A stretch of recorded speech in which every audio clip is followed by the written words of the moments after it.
Chapter 1. Rosie, that postpartum care package your husband booked for you finally has an opening. You should come check it out when you have a chance. The text message from her friend made Rosalind Donovan freeze on the spot. Ethan Sterling booked a postpartum package for her. Did he already know she was pregnant?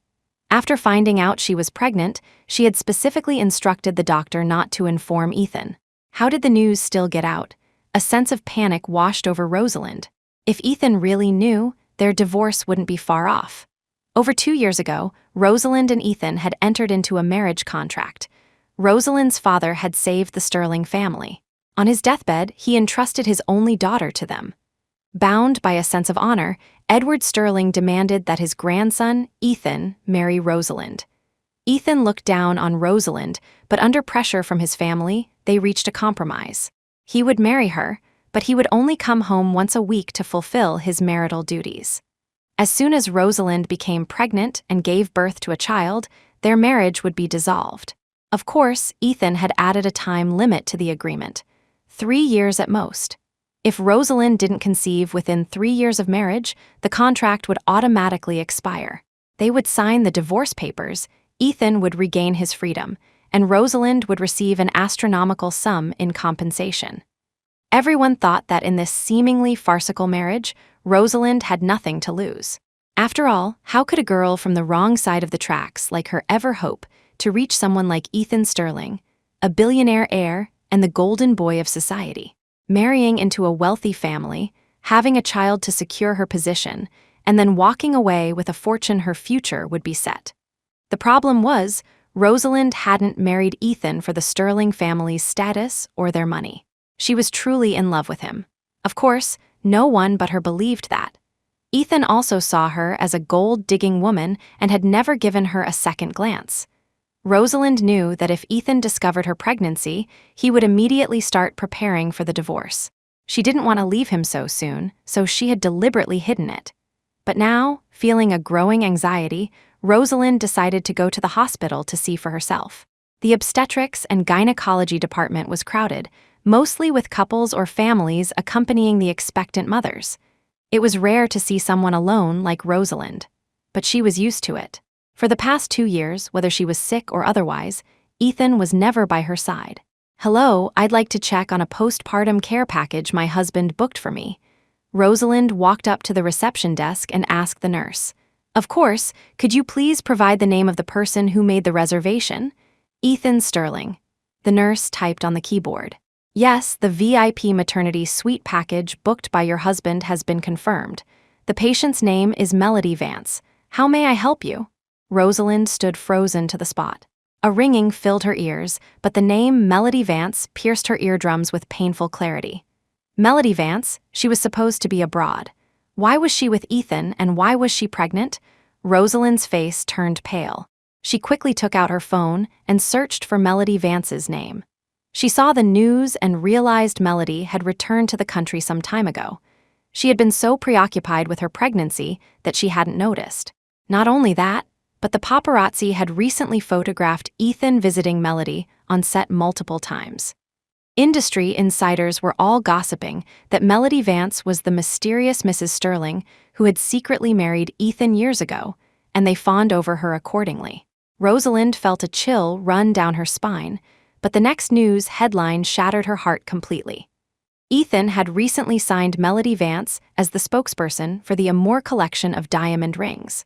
In the promotional poster, Melody gracefully displayed a diamond ring on her left ring finger, looking like a blissful newlywed.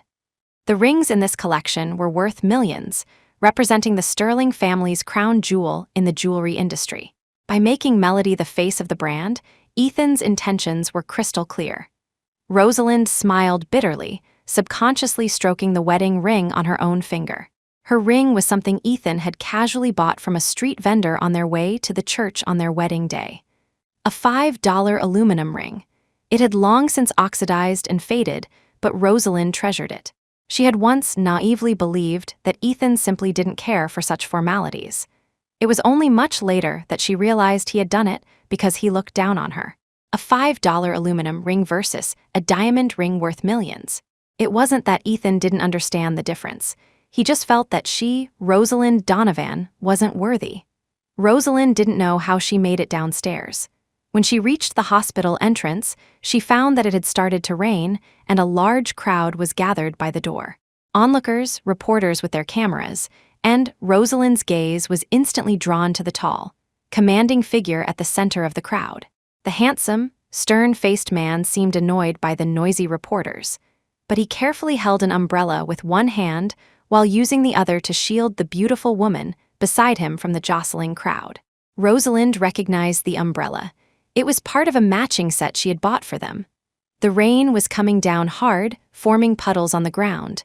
The woman walked with a limp, having apparently twisted her ankle. Afraid she might slip, the man handed the umbrella to his assistant, swept the woman up into his arms, and carried her bridal style into the hospital. Rosalind had never seen this gentle, attentive side of Ethan. All he had ever given her was coldness, disgust, and disdain. Love, or the lack of it, was evident in the smallest details. Yet, for all these years, Rosalind had been like an ostrich, burying her head in the sand, refusing to face the truth. As Ethan carried Melody into the hospital, his gaze seemed to flicker in Rosalind's direction.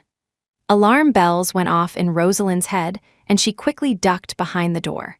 She was the lawfully wedded Mrs. Sterling, yet here she was, hiding like a thief, afraid to be seen. In that moment, Rosalind felt truly pathetic and pitiable. Chapter 2. After returning home, Rosalind curled up on the sofa, refusing to eat, drink, or move. At 10 o'clock that night, Ethan came home. It was his one day of the week to return, even though Rosalind had been finding excuses to avoid sleeping with him recently. The vast living room was dark. Rosalind was huddled in a corner of the sofa, hugging her knees. He frowned instinctively. "Why are the lights off? The Sterlings don't need you to save on the electricity bill." He flipped on the lights with a click, but Rosalind didn't react. In the past, she would have immediately rushed to greet him the moment he walked in, not act cold like she was today. He walked over to her and saw her pale face and slightly red-rimmed eyes. He suddenly asked, "Where did you go today?" Rosalind thought of the scene at the hospital and pressed her lips together. "I was at home." Ethan's eyes narrowed, but he didn't press further. Instead, his tone turned icy. "You were supposed to have a checkup at the hospital today. Do you need me to remind you?" Rosalind curled her cold fingers, remaining silent.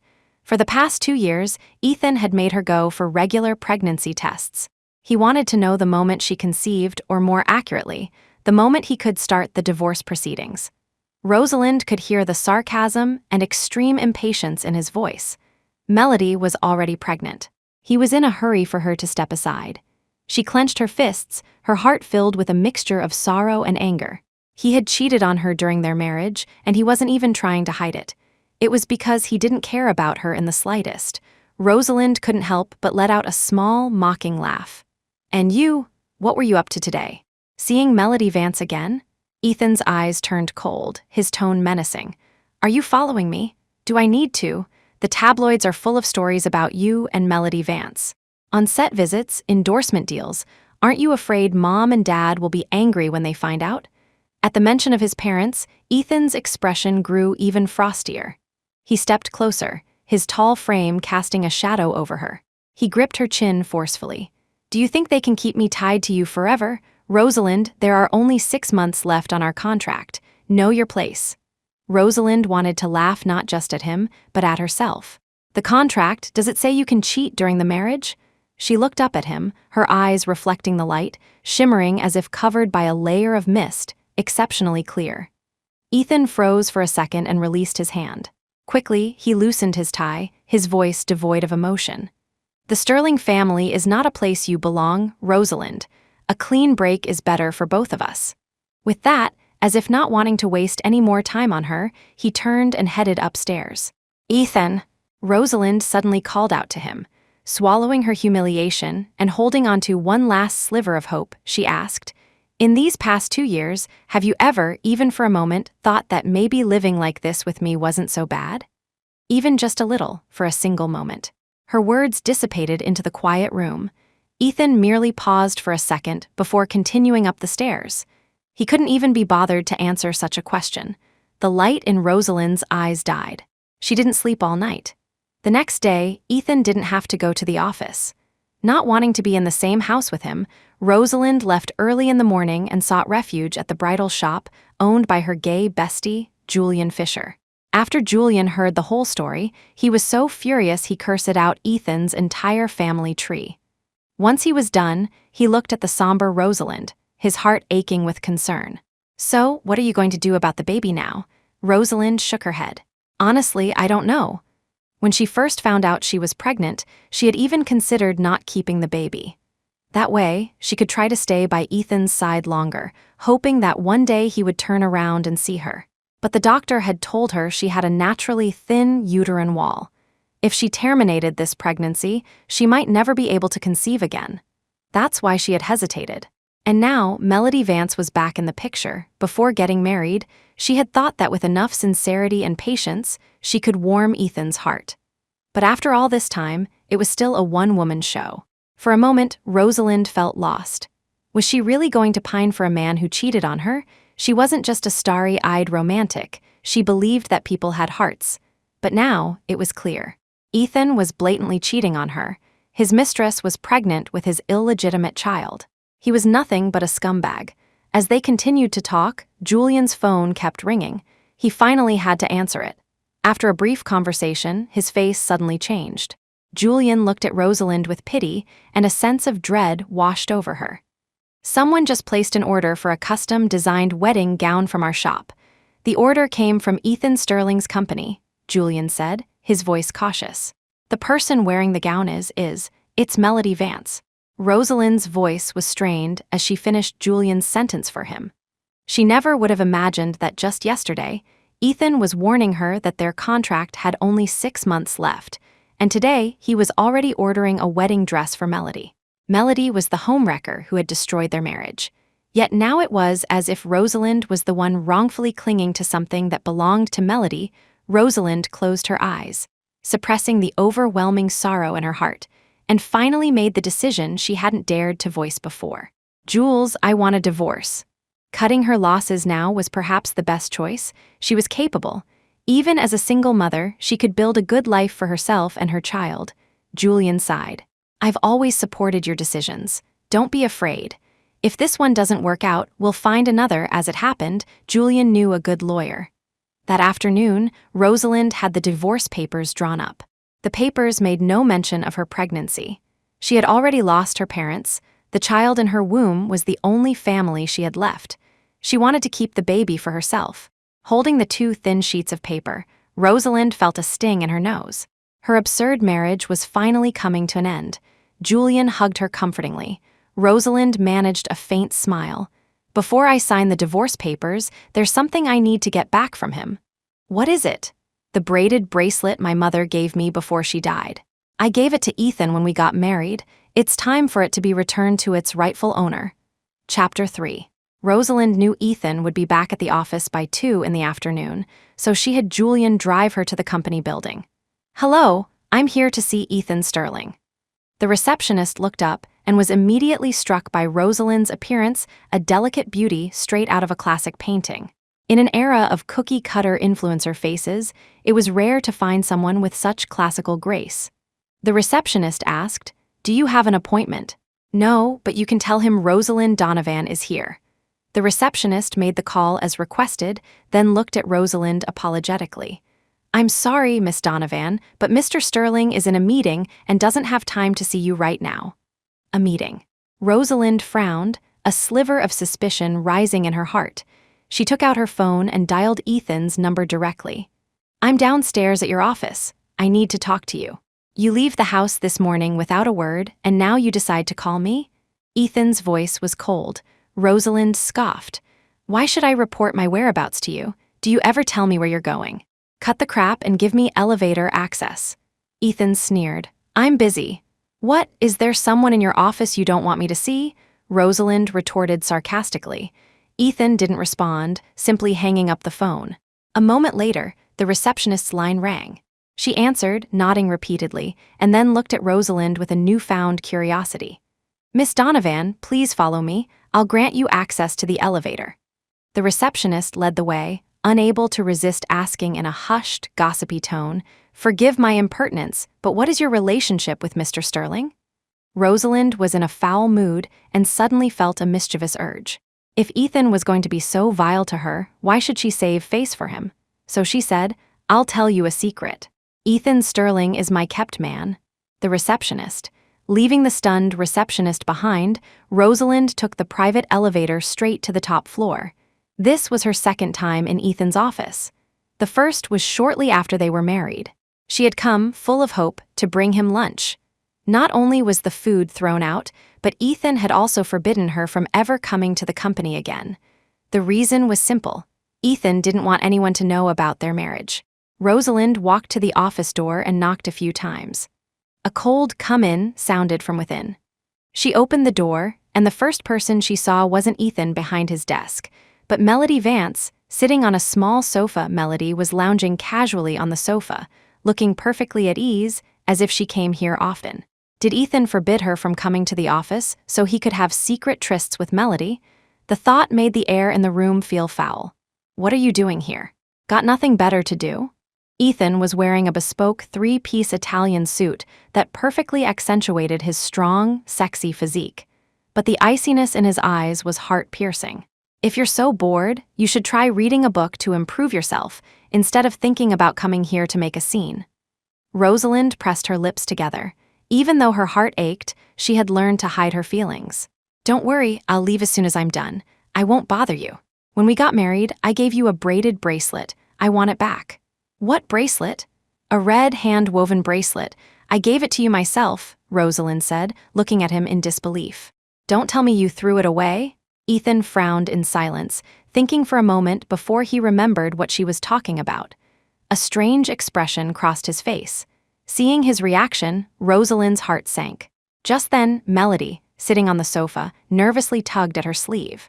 Rosalind's eyes instinctively followed the movement and caught a glimpse of red peeking out from under Melody's cuff, losing control. Rosalind rushed over, grabbed Melody's wrist, and pulled up her sleeve. There, dangling from Melody's wrist, was her bracelet, the heirloom her mother had given her on her deathbed, which she had once presented to her new husband with all her heart, was now on another woman's wrist. "Ethan, you better explain this." Ethan said coldly, "It's just a worthless bracelet. Is it really worth throwing such a tantrum? Can't you be more mature?" "That was an heirloom from my mother. I gave it to you with my own hands on our wedding day. If you didn't want it, you should have given it back to me. Why would you give it to another woman? Do you have to trample on my feelings to be satisfied?" Rosalind was filled with grief and indignation, tears streaming down her cheeks. Ethan just frowned. Suddenly, Melody muttered under her breath, "It's from a dead person, and I've been wearing it for so long." "How unlucky," Rosalind froze, then raised her hand and slapped Melody hard across the face. Melody was stunned, clutching her red, swollen cheek. "If you dare disrespect my mother again, I'll tear your mouth apart." Rosalind's voice was icy with rage, and Melody didn't dare to say another word. Ethan finally stood up and walked over. "Can't you talk things out without resorting to violence? What, does it hurt you to see me hit her?" At that moment, Rosalind looked at Ethan with genuine hatred. "You better keep a close watch on your sweetheart. Don't let her fall into my hands, or I'll make her life a living hell." With that, Rosalind pulled the divorce papers from her bag and threw them at Ethan. Ethan didn't catch them. The papers fell to the floor, the bold words "divorce agreement" staring up at him. He said in a low voice, "What is the meaning of this? You don't have to wait another 6 months. I'm setting you two wretches free. From now on, your life and mine will never cross paths again." Chapter 4. The disgust in her eyes was undisguised. Ethan, angered by her look, pointed at the papers on the floor and sneered, "Ending the marriage contract so eagerly? What new game are you playing? Or have you already found your next meal ticket and can't wait to marry him?" "I'm not you. I wouldn't do something so disgusting. Don't worry, since our 3 years aren't up, I won't take a single penny from you. Your food, your clothes, everything you've used since we married, I paid for it. Without my money, how will you survive? You don't even have a job. With your skills, you'd be lucky to find a job paying $3,000 a month." Every word was a dagger, piercing straight through her chest. Rosalind's face turned white with anger. She knew Ethan looked down on her, but hearing those words from his own mouth still felt like a knife to the heart. Whether I live or die is none of your business. Once you sign the divorce papers, we'll never see each other again." Rosalind turned and walked decisively towards the door. "Rosalind Donovan!" Ethan suddenly called out to her. Rosalind glanced back. Ethan had stepped on the divorce papers with his shoe and was walking towards her. His cold eyes locked onto her as if he wanted to devour her whole.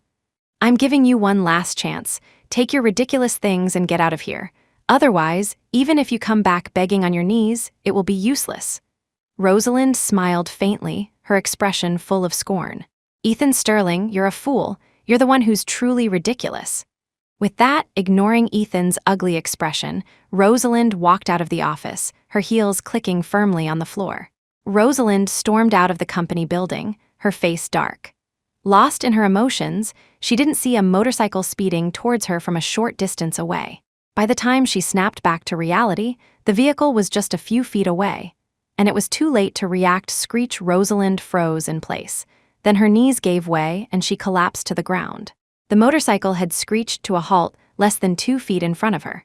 The rider, dressed in all black motorcycle gear, had broad shoulders and a narrow waist. He swung a long leg off the bike. He took off his helmet, revealing a head of dazzling blonde hair and a handsome, youthful face. "Don't you even look before crossing? Are you trying to pull an insurance scam?" Cody Burns's heart was still pounding. If he had caused an accident right at the company entrance, his brother would have killed him. Rosalind kept her head down, her heart thumping. The emotions she had been suppressing all day finally burst forth after the shock. She sat on the ground, and when she looked up at Cody, her eyelashes could no longer hold back the weight of her tears. Strings of them rolled down her pale cheeks. Cody froze for a moment, then became flustered. "Hey, no, don't cry. Was I too harsh? Are you hurt? I'm so sorry, let me take you to the hospital." He reached out to help her up, but she pushed his hand away. Rosalind didn't say a word. She got up and walked away, leaving Cody standing there in a daze, the image of her tear-streaked face lingering in his mind. It wasn't until she was far away that Cody came to his senses, clutching his chest in confusion. "I don't have a heart condition, do I? Why is my heart beating so fast?" Cody walked into the company in a stupor and went up to the top floor. He even forgot to knock, pushing the door open directly. Ethan shot him a disgusted look. "How many times have I told you to knock? No manners. Bro, I was just downstairs and I made a girl cry." "What?" Cody explained what had happened. Ethan scoffed. "Why are you blushing? Was she pretty?" What? "I was just scared," Cody stammered, swallowing hard. "Okay, yeah, she was really pretty." Ethan said, "Are you a first grader? You see a girl you're interested in, so you have to make her cry." "It wasn't like that, I can't explain it to you," Cody said in frustration, thinking to himself that he should have asked for her number. As he was thinking, his eyes fell on the trash can next to the desk. A few crumpled papers were sticking out, and the title read. Cody picked up the divorce agreement in shock and yelled, "Bro, your wife is leaving you." Ethan's face instantly turned livid. "It's just some cheap trick. You think she can leave me?"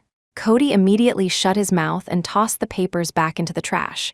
He gossiped, "I saw Melody Vance when I came in. Did she come here specifically to see you? Am I going to have a new sister-in-law? Stay out of grown-up business. You've been married for over 2 years, and I've never even met my sister-in-law. I was abroad when you got married, and you never bring her to any family events. I don't even know what she looks like." He leaned in closer. "Is she pretty? What's her figure like?" Ethan's hand paused as he was signing a document. He then replied, "Nothing special. Don't mention her in front of me again." Cody raised an eyebrow, a thoughtful look on his face. Chapter 5. Rosalind walked to the street opposite the company building, where Julian's car was parked. "Why are you crying? Where's the bracelet?" "I had a falling out with them. I didn't take it when I left." Rosalind took a few tissues to wipe her tears and told Julian what had happened. Julian was so angry he looked like he wanted to rip the steering wheel off and smash it over Ethan's head. He cursed, "How can that Sterling bastard be so shameless? Using his late mother-in-law's heirloom to please his mistress, how low can you get? If I had been there, I would have skinned them both alive and made you a fur coat." Julian's words made Rosalind laugh. She shook her head helplessly. Even though Ethan is a jerk, he has a point. Being financially dependent is a disadvantage. "I need a job. I'll support you when the baby is born. I'll be the godfather. I'll be the pillar of the family." Rosalind smiled gratefully. She looked down at the embroidered charm hanging from her phone, her eyes growing distant and sentimental.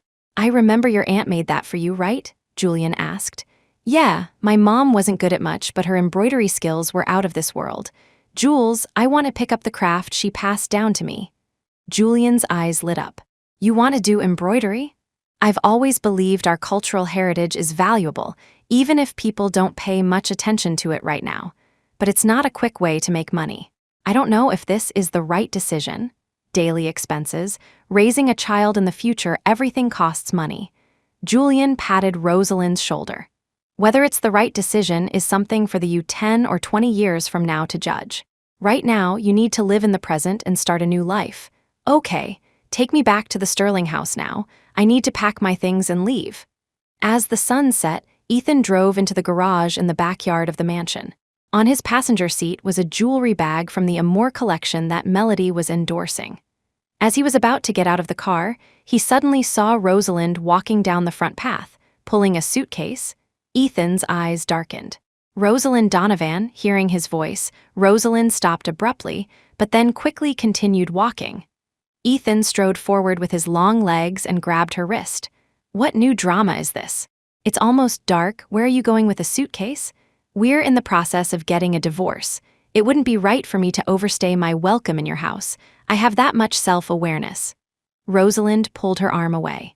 "Just sign the divorce papers and mail them back to the law firm. Don't bother me." A vein throbbed on Ethan's temple. "Overstay your welcome? That's rich coming from you. What about when you used what your father did to force me to marry you? What about all those times you willingly spread your legs for me at the slightest glance? You didn't think about leaving then, did you? Now you've had your fill and you think you can just walk away. In your dreams." Rosalind's fists clenched so tightly her knuckles cracked. She lifted her chin and looked at him defiantly. "Let's just say I was blind for the past 2 years. Well, I'm done serving you. Don't be a fool." Ethan's eyes were cold, his expression furious. Without another word, he snatched the suitcase from her. "How do I know you haven't stolen something that doesn't belong to you? After all, a single decoration in my house is worth 6 figures. I didn't take a single thing I bought with your money. I left all the clothes and bags for your little birds. It's not like she minds second-hand goods." Ethan was speechless. His face livid, he hid the suitcase behind his back and said, "You're not leaving until I've checked your luggage to make sure it's clean." "Are you insane? You're just trying to stall and keep me here." Rosalind couldn't take it anymore. She grabbed the suitcase, opened it, and spread its contents on the ground. There was barely anything inside, just some clothes she had bought herself, daily necessities, and a few books on embroidery. Ethan's face was grim. He suddenly looked at the blouse Rosalind was wearing and said coldly, "The shirt you're wearing was bought with my money. $18,000. "You," Rosalind's eyes widened, her fingertips trembling with rage. Without a second thought, she unbuttoned the blouse right in front of him, took it off, and threw it at him. Chapter 6. The evening breeze was cool, raising goosebumps on Rosalind's skin. She stood there in a thin camisole that outlined her delicate figure. Her waist was slender, her legs were long, and her fair skin seemed to glow. Ethan froze, as if he hadn't expected her to be so bold. His gaze lingered on her exposed skin for a moment before he looked away as if burned. Rosalind paid him no mind. Worried that catching a cold would affect the baby, she quickly picked a random piece of clothing from her suitcase and put it on. "Are you satisfied now, Mr. Sterling?" Rosalind picked up her suitcase and walked out of the Sterling mansion without a backward glance. Ethan clenched the still warm blouse, the veins on the back of his hand bulging. He was the only one who had the right to dump her. How dare she be the one to demand a divorce? He felt like he could devour her whole. It was only after walking a few miles that Rosalind realized how impulsive she had been. Luckily, her belly wasn't showing yet, or Ethan would have easily noticed something was wrong. She hailed a cab with her suitcase and went to an old address on Embankment Road, the small home she had shared with her parents. Julian had wanted her to stay with him so he could take care of her, but Rosalind knew he had his own life. Besides, Julian was still a man, and after thinking it over, she decided to move back to her old home. She hadn't been back since she got married. The house had a musty smell, but the familiar surroundings brought her immense comfort. Rosalind came from an ordinary family. Her father had been a police officer who died from injuries sustained during a rescue operation. Her mother was a renowned master of the art of embroidery, but she fell into a deep depression after her husband's death and soon passed away from a serious illness. Now, the only family Rosalind had left was the unborn child in her womb. Memories of happy family moments flashed through her mind. She spent some time cleaning the house and then heard a knock on the door. No one had lived here for so long. Who would be knocking? Puzzled, she opened the door. The first thing she saw was a head of dazzling blonde hair, followed by a handsome, youthful face. Rosalind was surprised. "What are you doing here?" Cody's eyes widened, his delight immediately showing. He had come to feed a friend's cat while they were out of town performing. But after he opened the cage, the cat escaped to the neighbor's balcony. He never expected that neighbor to be Rosalind. He hadn't been able to stop thinking about her since they first met. Rosalind asked, "You live here too?" Cody replied. Yeah, what a coincidence," he thought to himself. "I didn't before, but I do now." The sound of a flower pot tipping over came from the balcony. Cody rushed inside and scooped up the mischievous golden-shaded cat. He scolded the kitten for a bit, then looked at Rosalind nervously. "I never properly apologized for what happened last time. How about I treat you to dinner tonight?" "It's fine. I was crying last time because I was in a bad mood. It had nothing to do with you." Cody felt a sense of urgency. He had never been in a relationship before. Girls had always confessed to him. He had no idea how to show a girl he was interested. Cody pushed on. "But it really was my fault. I'll feel bad if I don't treat you to a meal." Rosalind looked at Cody's inexplicable nervousness, a little confused, but she didn't overthink it. She had a lot of free time recently, so she figured it would be a good change of pace. "Can we eat at home? I'm a bit tired." "Of course I'll cook, you just rest for a while." Rosalind sat on the sofa, watching Cody tie on an apron and bustle around. The image of Ethan floated into her mind. Her parents had been so in love that they would praise whatever the other cooked. So Rosalind had naively thought that if she put her heart into preparing meals for Ethan, it would soften him. Unfortunately, all her efforts were in vain. The meals she spent hours preparing were always thrown away. Rosalind shook her head with a bitter smile. Ethan had never hidden his contempt for her. She was the one who had been deceiving herself all along. Soon, Cody had dinner ready. 3 dishes and a soup, all looking, smelling, and tasting delicious. Rosalind was surprised. Cody looked like a pampered young master who had never done a day of chores. How were his cooking skills so good? "I studied abroad, and I couldn't get used to the food there, so I slowly taught myself to cook. I hope you like it." Rosalind tried a bite of the sweet and sour fish, and her eyes lit up. "This is delicious, you're amazing." The tips of Cody's ears turned red. "If you like it, eat more. Just let me know next time you want to eat it." Then he took out his phone and opened his messaging app. "Sister, can I add you?" Rosalind was hesitating over what to eat next with her chopsticks and was taken aback by his address. "Why are you calling me sister? You seem a year or 2 older than me. Calling you sister feels more familiar. Do you mind?" "It's fine. It's just a title. You can scan my code." Cody looked at the friend request screen, a hint of anticipation in his eyes as he glanced at Rosalind. He asked, "By the way, I still don't know your name." Rosalind paused for a moment, then smiled. "Just call me Jenna." They finished dinner in a pleasant atmosphere. Cody insisted on doing the dishes and told Rosalind to get some rest. After Rosalind left, Cody immediately sent a text to Ethan. "Bro, I got her number." "Whose?" "The girl I met downstairs at the company. She's my friend's neighbor. What should I say to her now?" "Just tell her you're interested, idiot." Cody sent back a facepalm emoji. "You're probably getting a divorce because you're too blunt." After sending that message, Cody waited but got no reply. When he tried to send another message, he found that Ethan had blocked him. Muttering about how petty he was, Cody called him directly. "What do you want?" Ethan's voice was extremely impatient. "There's a business reception for the Cultural Heritage Revitalization Initiative in a few days. Our company was invited, right? Bro, can you get me 2 invitations? I want to ask her to go with me." "A business reception for a date? Are you an idiot?" "I heard a lot of artists and celebrities will be there, and there will be live performances of traditional arts. I think she'd be interested. Why don't you take this chance to bring your wife and patch things up?" Hearing this, Ethan thought of the image of Rosalind walking away with her suitcase without a second thought, and his face instantly darkened. Come to the company and get the invitations yourself. With that, he hung up. Cody couldn't be bothered with him. He smiled and sent a text to Rosalind.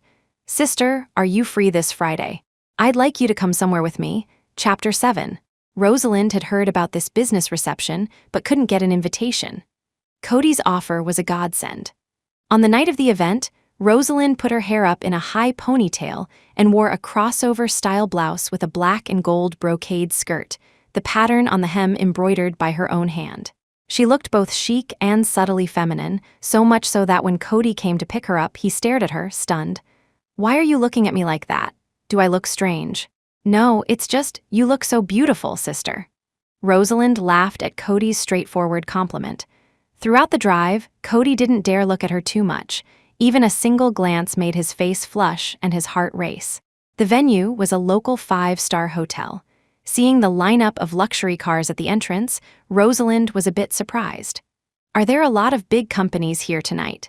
I thought very few people would be interested in this kind of project.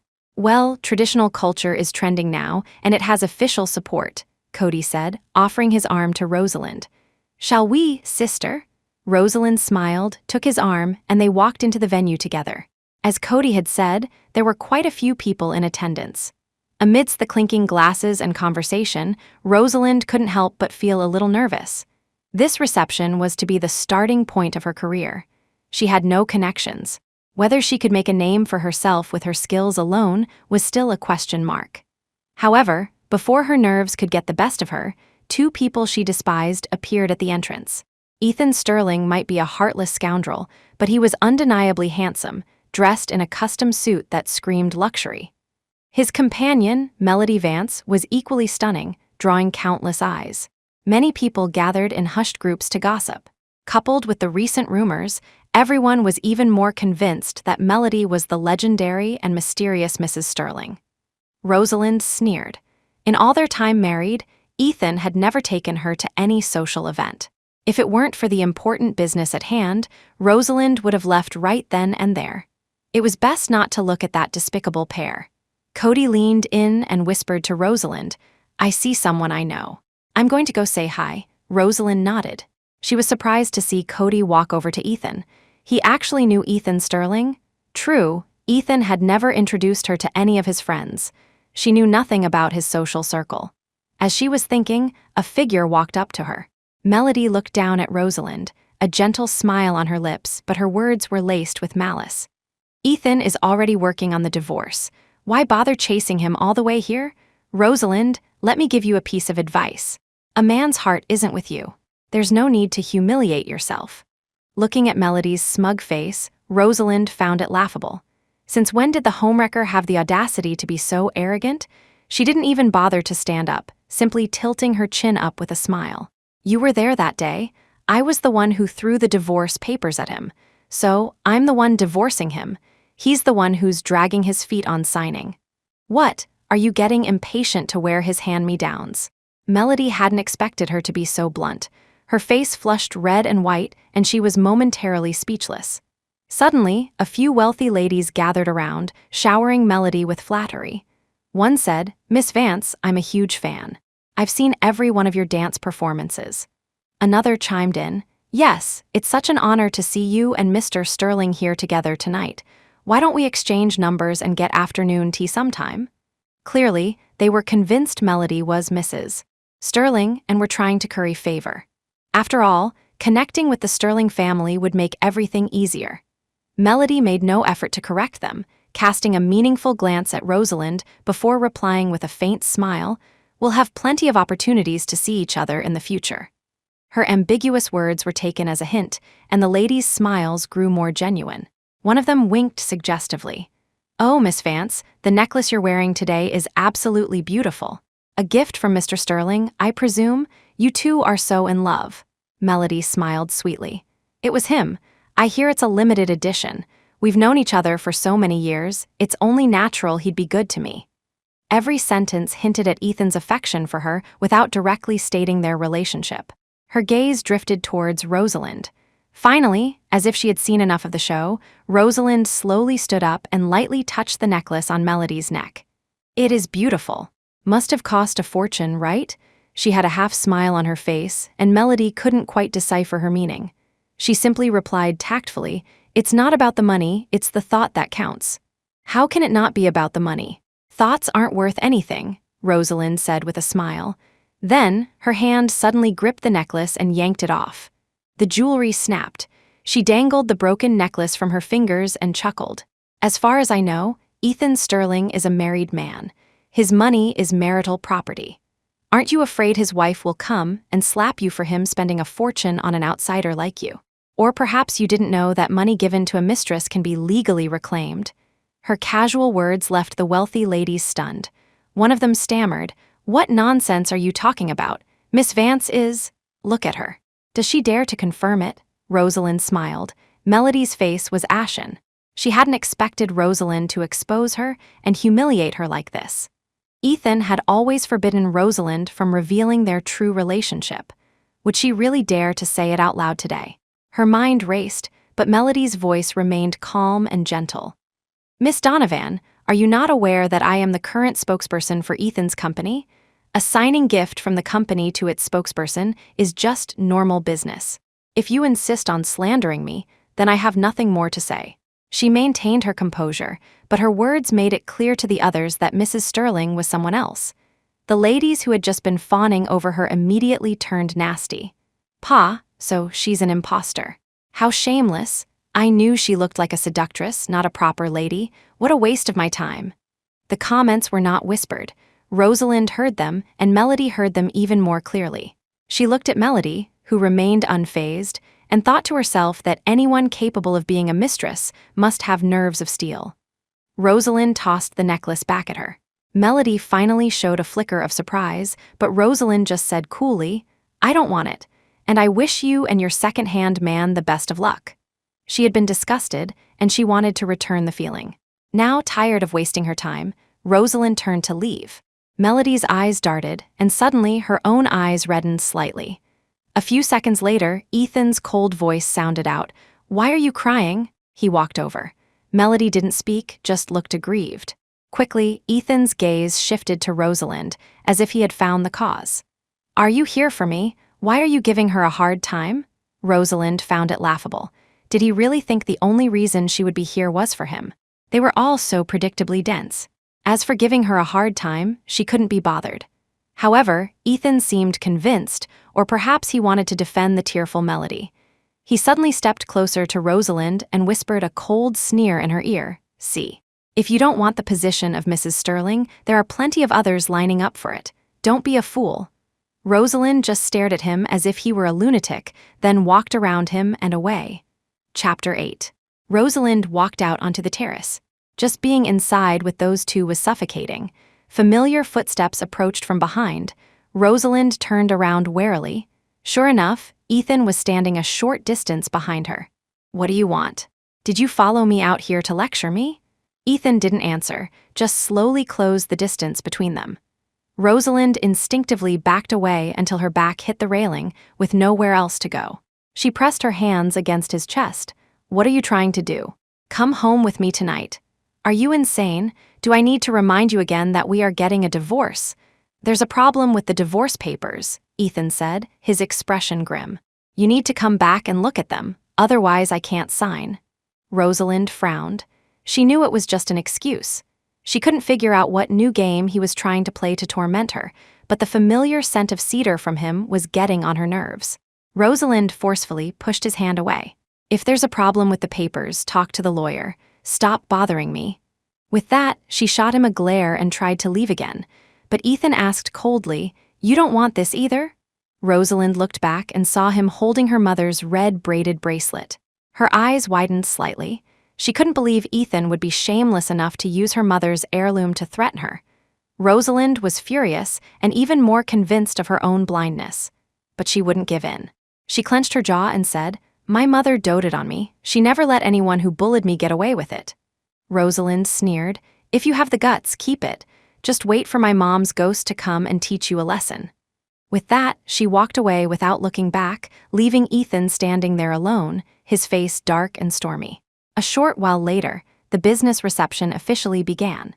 The revival of traditional culture was a huge market opportunity, and with official support, every company wanted a piece of the pie. Of course, the top prize ultimately went to the powerful and prestigious Sterling Corporation. Ethan signed the contract on the spot, followed by a showcase of works by independent artisans. Rosalind's piece was naturally among them. It was an embroidery piece that had taken her the better part of a month to complete. The craftsmanship was exquisite and lifelike, and many people approached her to talk, making her the center of attention. Melody was supposed to perform a dance as a guest, but they hadn't been able to agree on a price. Watching Rosalind surrounded by a crowd, she smiled sweetly and said, "I never knew Miss Donovan was so skilled with a needle." It seems she learned a lot during her years of not having to work. Embroidery was reduced to needlework, and the phrase, "not having to work," highlighted Rosalind's status as a parasite in the Sterling family. But Ethan didn't reply. She looked up and saw him staring intently ahead in Rosalind's direction. Melody's expression faltered, her smile freezing on her face. After a few seconds of silence, she took out her phone and sent a message from an angle where Ethan couldn't see. The reception ended, and Rosalind left with a full harvest. Not only did she receive several orders, but she also met many like-minded people. Thinking it was a good start, she turned to see Cody waiting for her at the entrance. "Where did you go?" Rosalind asked. She hadn't seen him at all during the reception. Cody replied, "I ran into a bunch of my uncles and got stuck talking to them. They were asking about my job and trying to set me up on dates. Ugh." Rosalind smiled and teased him. "You're at an age where you should be thinking about that." Cody looked at Rosalind's delicate features, and his heart skipped a beat. He said, "Actually, I think I might have feelings for someone. It was love at first sight, a feeling I've never had before. I just don't know how she sees me, or if she'll think I'm being too forward. Have you confessed to her?" "Not yet, I don't think I'm her type." "Don't sell yourself short." "You're handsome and sincere," Rosalind said, patting his shoulder. "Be bold, what if it works out?" As soon as she finished speaking, Cody suddenly grabbed her delicate white wrist, his eyes fixed on her. Rosalind was taken aback and tilted her head slightly. Cody asked seriously, "Do you really think I have a chance?" Maybe?" "Okay, then I'm going to pursue her." Rosalind looked at his earnest expression. Although she was confused, she gave him an encouraging smile. Since the reception, Rosalind's reputation had started to spread. Her workshop was now based out of Julian's shop, and she frequently received calls requesting her to do the embroidery for traditional wedding dresses. Her reputation was growing at a speed she hadn't anticipated. It proved that if you had real skill, even something niche could be popular. One day, Rosalind took her toolbox to a client's home. The client, a Mr. Sinclair, and his wife were a wealthy couple who had lived abroad. On the phone, they said they were both very interested in traditional culture and had hired Rosalind for a private lesson. Rosalind arrived at the house and rang the doorbell. Mr. Sinclair answered the door. He smiled at Rosalind and enthusiastically invited her in, but once inside, she realized Mrs. Sinclair didn't seem to be home. "My wife had to go out for something urgent, so today's student will just be me, Miss Rosalind," Mr. Sinclair said, sitting very close to her and handing her a cup of hot water. Rosalind frowned subtly and shifted to create some distance between them. She then took out her needles and thread from her toolbox and began to demonstrate and explain. But halfway through, Mr. Sinclair suddenly grabbed her hand. "Oh my, Miss Rosalind, your hands are so delicate. It must hurt so much when you get pricked by a needle." "You're joking, Mr. Sinclair. Getting pricked by a needle is normal in embroidery." "I'm used to it," Rosalind said, pulling her hand away. "Why don't you try it yourself?" Mr. Sinclair didn't take the tools she offered. Instead, he looked at her with a sly smile. He playfully twirled a lock of her hair and brought it to his nose to smell. "To be honest, I'm not interested in embroidery at all, but I am very interested in you, Miss Rosalind."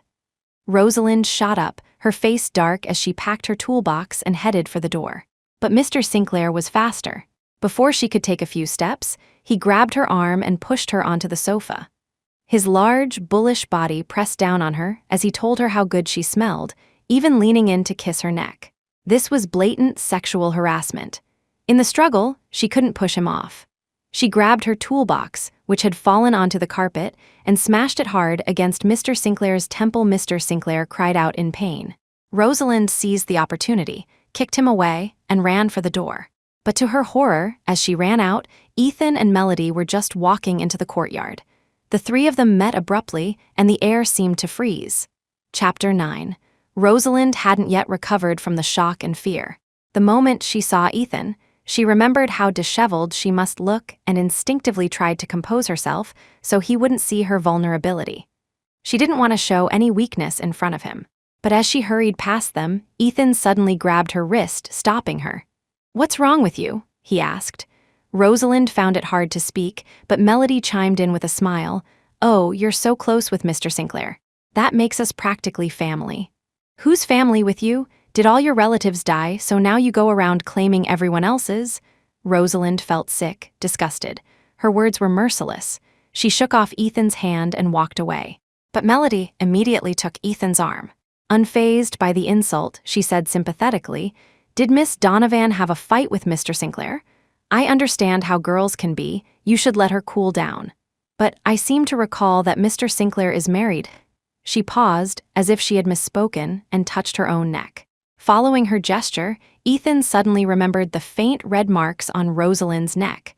But in the next moment, instead of the disgust Melody expected, he strode after Rosalind. The road outside was a steep downhill slope. Rosalind was walking quickly, her mind in a daze. She lost her footing, twisted her ankle, and fell to the ground. Defeated, she just sat there in the road, rubbing the spot on her neck where that fat pig had kissed her, her eyes turning red. Her phone buzzed with a notification. It was a text from Mr. Sinclair, with a single, short sentence. "If you call the police, I'll make sure Julian's shop goes out of business." Rosalind's heart sank. Those few words instantly extinguished any thought of reporting him. She knew better than anyone how hard Julian had worked to get where he was. After coming out, his family had cut all ties with him. He had left home with nothing and suffered so much to open his small shop. How could she bear to let Julian suffer because of her? Rosalind rubbed her eyes hard, her frustration and helplessness turning into tears that she couldn't stop. "You won't tell me what's wrong, but you're perfectly happy to sit in the middle of the street crying by yourself." A not-so-pleasant voice came from behind her. Ethan had followed her and was now kneeling in front of her, picking up the flat shoe that had fallen off her foot. Rosalind tried to snatch the shoe back, but Ethan deliberately held it up high, raising an eyebrow at her. "Can you stop being so childish? Give me back my shoe, tell me what happened, and I'll give it back." Rosalind remained silent. If she told Ethan, she had no idea what he would think. She wasn't so naive as to believe he would help her get justice. He would probably just think she was promiscuous. Rosalind gave a self-deprecating laugh and tried to push herself up from the ground. Ethan frowned, pressing her back down by her shoulder. He held her ankle and put the shoe back on for her. Rosalind froze, watching him as he looked down to put on her shoe. His tall frame and gentle actions, set against the blue sky and green leaves behind them, seemed to form a painting that was deeply etched in her mind. This was a scene she had once longed for, the Ethan who would respond to her love, something she had only dreamed of. For a moment, Rosalind was lost in a daze, as if all the ugliness between them didn't exist, as if they were a real, loving couple. For a few seconds, Rosalind even wanted to tell him about the disgusting thing that had just happened to her. But in the next instant, Melody's figure appeared in her line of sight. Melody walked gracefully to Ethan's side, her eyes full of concern. "What's wrong with Miss Donovan? Ethan, should we call an ambulance for her?" Rosalind snapped back to reality. She looked at the two of them, a barely perceptible, bitter smile on her face. That moment just now, it was just a dream. Not wanting to lose face, Rosalind struggled to her feet and limped away. This time, Ethan didn't stop her. He watched her retreating back for a long time before turning and walking towards the Sinclair's house. Melody, confused, hurried after him. As soon as she entered the courtyard, she saw Ethan go inside and close the door. Then, she heard Mr. Sinclair's pig-like squeals of pain and pleas for mercy. A few minutes later, Ethan opened the door, looking calm, though his expression was not pleasant. He casually tossed aside a tissue he had used to wipe the blood from his knuckles and walked past Melody towards the gate.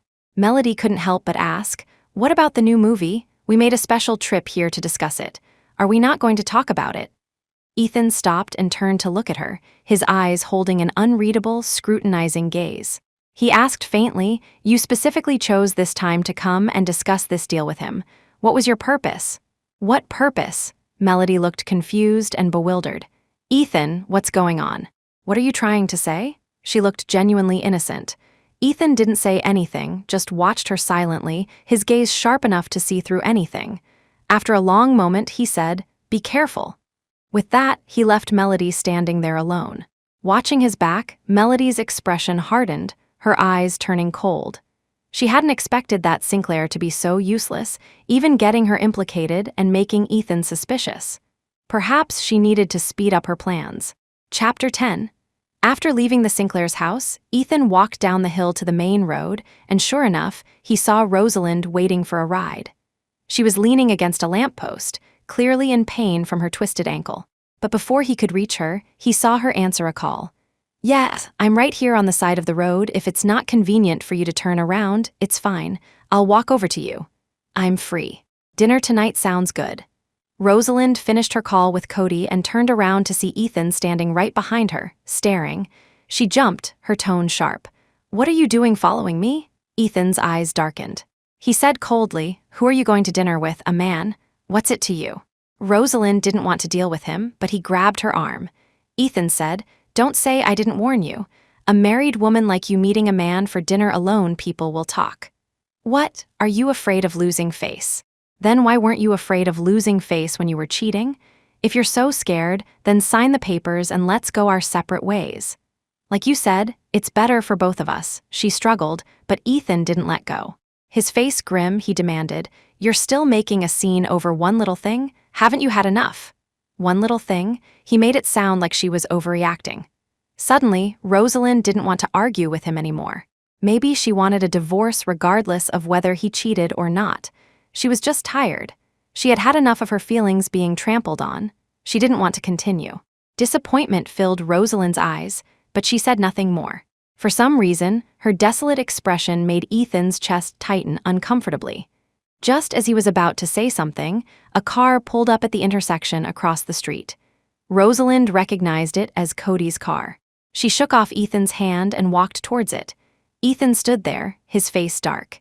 He knew Rosalind was going to dinner with the man in that car, but why did the car look so familiar? Meanwhile, after getting into the car, Rosalind felt a discomfort in her lower abdomen. She didn't know if it was from the stress of the argument or from her fall earlier. "I should probably go to the hospital for a checkup," she thought. The thought that Melody was pregnant and being doted on, while she had to fend off a pervert just to make a living, made her feel a pang of disparity. Rosalind let out a long sigh, trying to cheer herself up. "Why the long face? Did someone give you a hard time?" Cody asked. Rosalind forced a smile. "Not really.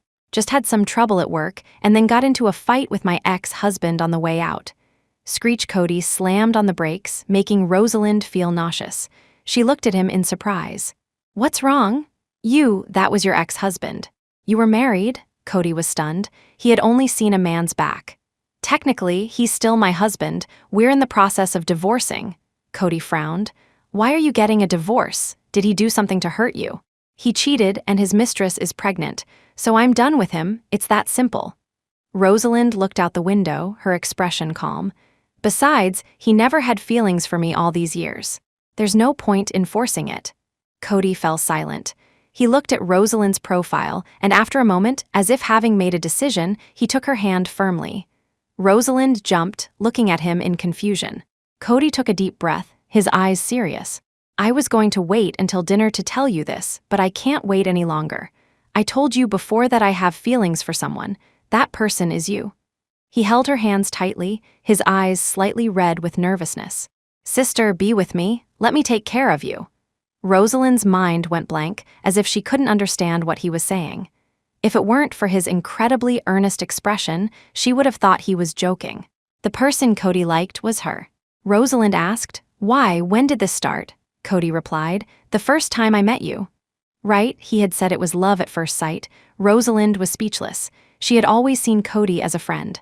Not only had she never thought of him in that way, but she also had no intention of starting a new relationship anytime soon. Seeing her astonishment, Cody realized he had been too abrupt and quickly apologized. "I'm sorry, I know this is sudden and probably scared you, but I can't stand seeing you look so hurt. Your ex-husband doesn't cherish you, that's his loss. If it were me, I would treat you right. Sister, please give me a chance." Rosalind just felt awkward. She valued their new friendship, but when it came to romance, she just wanted to run and hide. "I'm sorry, I don't think I can return your feelings." Her tone was gentle, but her words were clear enough. Cody looked like he wanted to say more, but he closed his mouth. He quickly composed himself and drove to the restaurant he had booked. They didn't mention the topic again for the rest of the meal. After dinner, Cody drove her home. "You can go to the parking lot. I can go up by myself."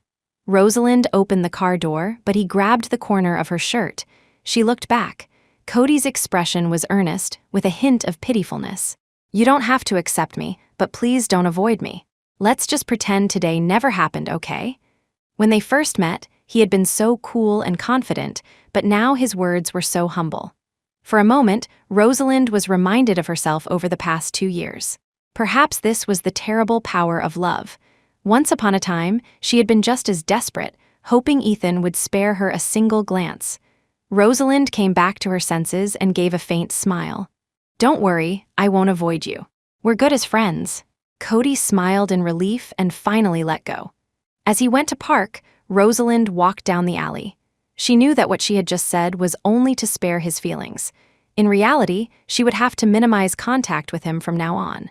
Lost in thought, she reached her door and suddenly saw a tall figure standing outside.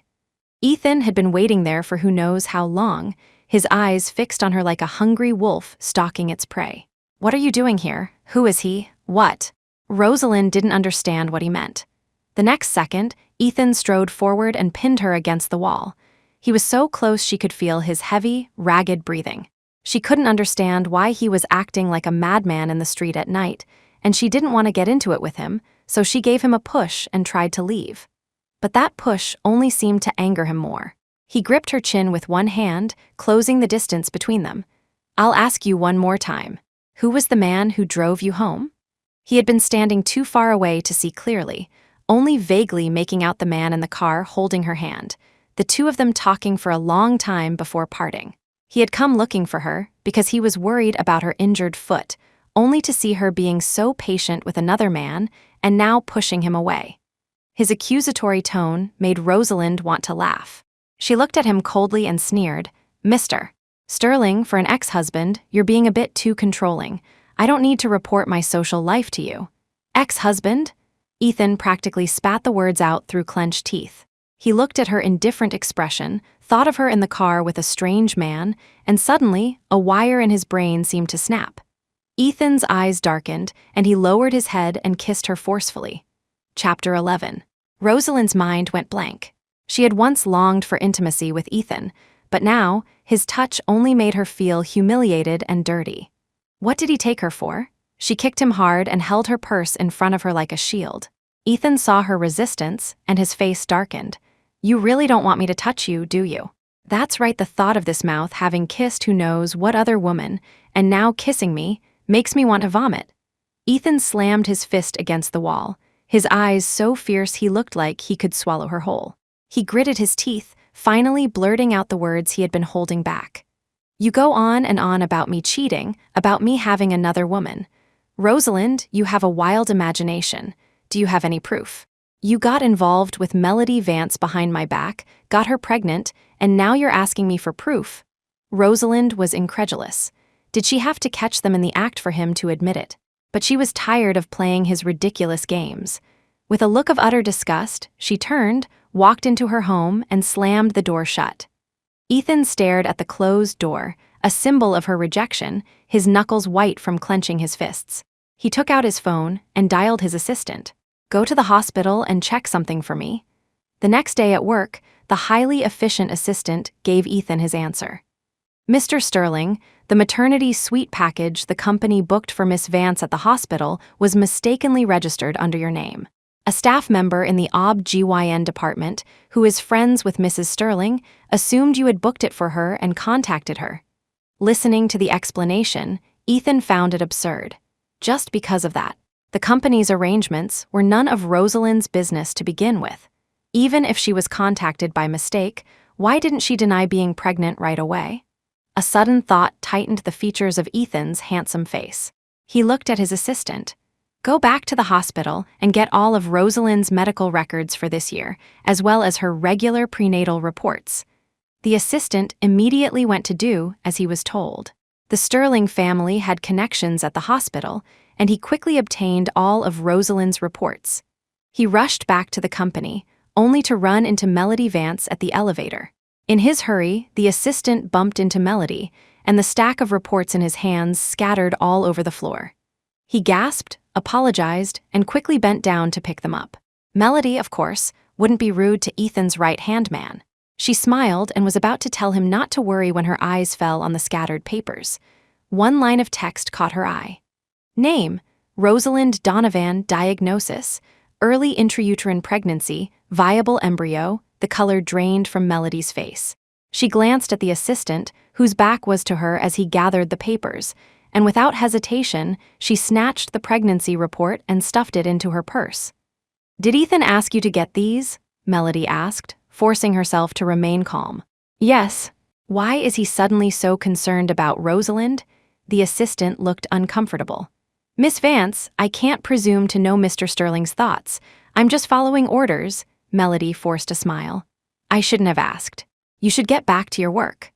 After the assistant hurried away, she turned and left the Sterling Corporation building. It wasn't until she was back in her own apartment that she dared to take out the pregnancy report. Her hand trembled as she held it, unable to believe that Rosalind was actually pregnant. But she was sure of one thing. Ethan didn't know yet. Melody thought back to years ago when she had foolishly believed that going abroad would change her life, leading her to dump Ethan, who had not yet revealed his true identity. He had deceived her. If he had told her he was the heir to the Sterling family, she never would have made that decision. He had ruined her chance at happiness. Now she was back, disgraced and with nothing. Ethan Sterling was the one thing she had to hold on to, the only thing she could hold on to. She had thought her timing was perfect, that they were about to divorce. But now, with a child in the picture, the Sterling elders would interfere. And lately, Ethan had been acting strangely. Melody stared at the report. She had to eliminate this major problem before it could grow.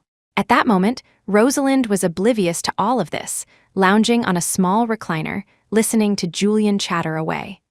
I've made so many clothes for the little one recently. You have to give me your opinion. Rosalind looked at the colorful baby clothes in Julian's hands and smiled helplessly. The baby is only a few months along. We don't even know the gender yet, and you're already making clothes. By the time the baby is born, we could open a wholesale clothing market. Julian pouted. A baby who is eagerly awaited is a happy baby.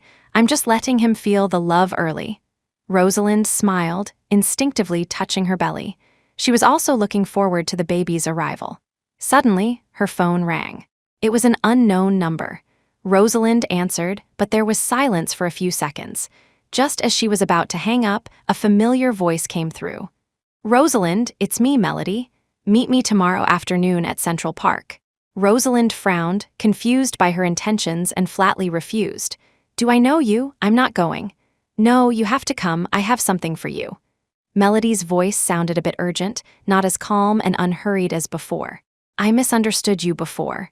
You're not trying to hold on to Ethan, and you really do want a divorce. That being the case, I can provide you with evidence against him that will help you. It's a win-win for both of us, isn't it? Her words made Rosalind hesitate for a few seconds, but then she hung up. Julian also found it strange, but then said, Melody is desperate for you to get a divorce so she can marry him.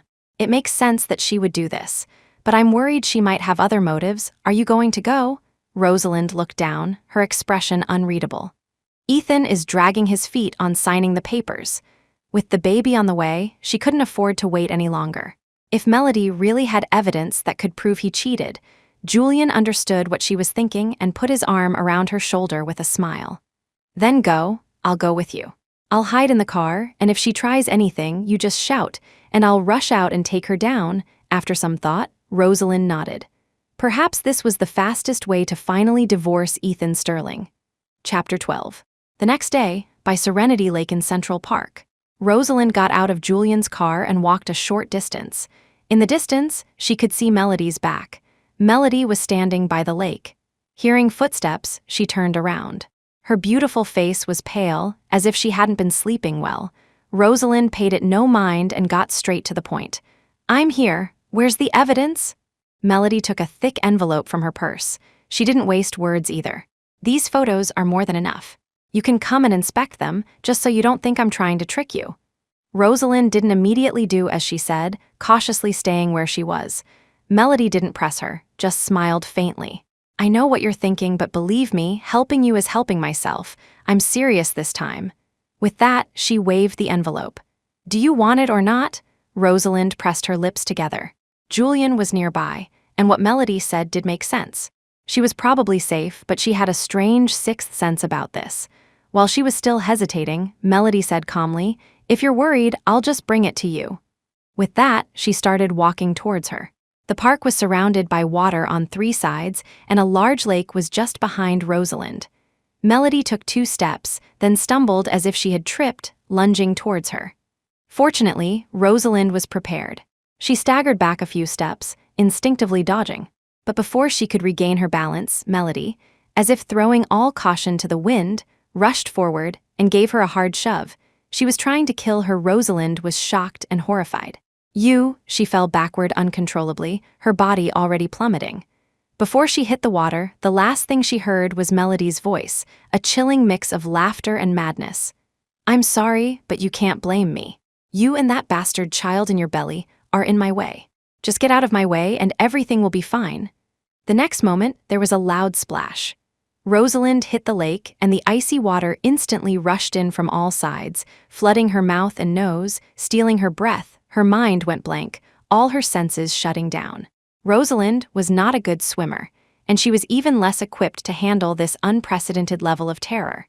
She tried to swim up, but the cold water made her calf cramp, and the sudden shock caused a sharp pain in her abdomen. She began to sink, her strength draining away as quickly as her life force. "Is this how I'm going to die?" Familiar faces flashed before her eyes. They say that before you die, your life flashes before your eyes like a slideshow. It was true. Rosalind saw her parents, Julian and Ethan. Finally, she saw the blurred image of a child. Her life had been short on family and devoid of love. And now, she was about to lose the one thing she cherished most. Her child, fear, despair, regret, and resentment. Rosalind couldn't hold on any longer. With a final, silent cry of anguish, she closed her eyes. Melody watched as Rosalind sank to the bottom. She wanted to laugh, but tears streamed down her face. Her hands were trembling. She knew she had won. There were no cameras here. She could pass it off as an accident. Memories flooded her mind. Living with her family in a tiny, cramped apartment, practicing dance until her body ached, all for a chance to escape poverty.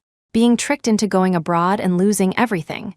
She had sworn a solemn oath to make it big, to live a good life, and for that, she would pay any price. "Rosie," a heart-wrenching scream tore through the air. Julian had been waiting in the car, and when Rosalind didn't return, he grew worried and came looking for her. He saw Melody staring at the rippling lake, and Rosalind was nowhere to be seen. He felt like he had been struck by lightning, realizing what had happened. Julian was filled with a mixture of shock and rage. He wanted to strangle Melody on the spot, but saving Rosalind was more important. Without a second's hesitation, he sprinted forward and dove into the lake.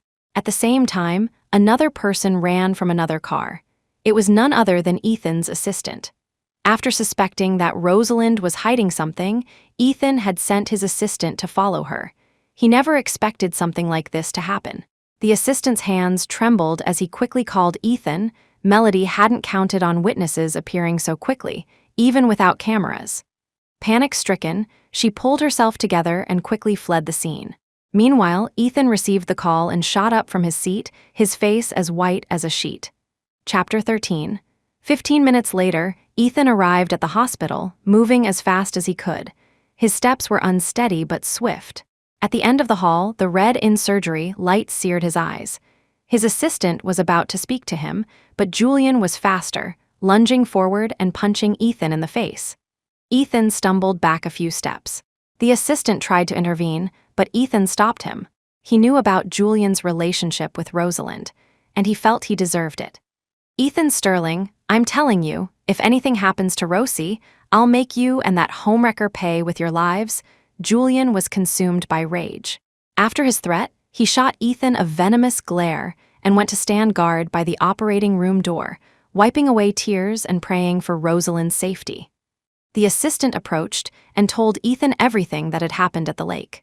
He hadn't seen Melody push Rosalind, but he had a pretty good idea of what had occurred. "Miss Vance has been acting possessed lately to do something so terrifying. She even bumped into me the other day when I was bringing back the Mrs.'s medical records. It's really strange." Ethan's face was ashen, his hands trembling uncontrollably. His peripheral vision was filled with the glaring red light above the operating room door. He wiped his face, his voice hoarse when he spoke. "She saw those records," the assistant stammered. "Why, yes, Miss Vance even helped me pick them up." His voice trailed off as he saw Ethan's expression darken. After what felt like an eternity, the light above the operating room went out. Rosalind was wheeled out on a gurney, a doctor walking beside her. Julian immediately rushed over, looking at the doctor with wide, hopeful eyes, unable to speak. He was afraid to ask, afraid of hearing the worst. Finally, the doctor spoke, granting him a reprieve. "The patient is stable for now, but she'll need to be observed for a week. Who is the baby's father? The expectant mother is malnourished and exhausted. How have you been taking care of her?" She was okay. That's all that mattered. By the time Julian breathed a sigh of relief and realized what the doctor had said, it was too late to cover the doctor's mouth. Ethan stood frozen, as if trying to process the words. He had suspected it, but hearing it confirmed still left him at a loss. Rosalind was pregnant. They were going to have a baby. The doctor seemed displeased by his stunned silence and added, "As her husband, you need to be more attentive. A pregnancy is difficult with her condition, and she fell into the water today. They were lucky to both make it out okay. Another accident like this, and I can't guarantee the same outcome." Ethan gave a stiff nod, his eyes fixed on Rosalind as she was wheeled to her room. He remembered the doctor saying she was malnourished and exhausted, and a strange feeling washed over him. Helplessness, anxiety, and an undeniable sense of regret. What had he done? It was only after the doctors and nurses had left that Ethan looked at Julian, his throat tight. "When did this happen? What's it to you? You're getting a divorce anyway. This baby has nothing to do with you, so stay away." Julian was in no mood for pleasantries, blaming him for everything Rosalind had been through. He turned and went into the hospital room. Only after he was gone did Ethan lean against the wall for support. It took a while for the strength to return to his legs. He pressed his lips together, gave his assistant some instructions, and then followed Julian into the room. Rosalind was already awake. She lay in the hospital bed, her face so pale it almost blended in with the white sheets. She glanced at Ethan, a weak, faint smile on her lips. "What are you doing here? Here to plead for Melody? Why would I plead for her?" Ethan retorted, his voice unconsciously softening. Why didn't you tell me you were pregnant?" "I'm pregnant. You must be very happy." Hearing her words, Ethan felt a strange sense of embarrassment. He wanted to deny it, but for the past 2 years, that was exactly what he had wanted. His silence seemed to be an admission. Before he could speak, Rosalind continued, "This way, in another 7 or 8 months, our marriage will be dissolved even if you don't sign the papers. Isn't that what you've been waiting for?" This time, Ethan didn't answer her question. Instead, he said, "After you're discharged, come home with me. You're pregnant now, you shouldn't be running around." He admitted he had been wrong in the past and wouldn't make excuses, but he would also make a serious effort to change. Rosalind clutched the blanket, her eyes wary. "Why should I go back? This child has nothing to do with the Sterling family. You conceived this child during our marriage. After birth, the child must stay with the Sterling family, and so must you." The moment the words left his mouth, he regretted them. He had meant that he wanted her to stay, but the way it came out, it sounded like he was trying to take the baby from her. As expected, Rosalind's chest heaved as if she could no longer bear the emotional pressure. She burst into tears. She grabbed his sleeve, crying, "Why? If you want a child, there are plenty of women who will have one for you. Why are you trying to take mine? You've always wanted me out of the Sterling house. Well, now I'm leaving with my child. What more do you want?" This is the only family I have left. Why are you trying to take them from me? Ethan, just let me go." Rosie, Julian rushed to her side, glaring at Ethan. "Get out, she's emotionally unstable. Don't upset her." Ethan watched Rosalind cry so hysterically, a tight knot forming in his chest. He hadn't meant to make her cry, but every time he spoke, he seemed to hurt her, and he didn't know how to comfort her. He had no experience. He had become what the internet called a clueless guy. Finally, worried that her crying would harm her health, Ethan reluctantly went to the door. He remembered something and turned back. "I'll handle the Melody Vance situation." With that, afraid of upsetting her further, he left. Julian wiped Rosalind's tears with a tissue. She held his hand tightly. "He's really going to try and take the baby. I knew it. What am I going to do?" "That sterling bastard. Melody has one of his, and he still wants to take yours, but don't panic yet. The baby is with you. He can't do anything to you," Julian comforted her. "The immediate priority is Melody. What are you going to do about her?" "I'm calling the police. I don't trust Ethan. What if he tries to protect her? I will make Melody Vance pay for what she did." Julian, of course, agreed with her decision and immediately took out his phone to call the police. For the next few days, Rosalind remained in the hospital for observation. Besides Julian's frequent visits, Ethan also started coming by regularly. And every time he came, he brought things: skincare products for pregnant women, prenatal vitamins, books on prenatal education, a pregnancy encyclopedia, all sorts of things. As Ethan was unwrapping a pregnancy pillow, Rosalind looked at him and let out a sudden, scornful laugh. Ethan looked at her, confused.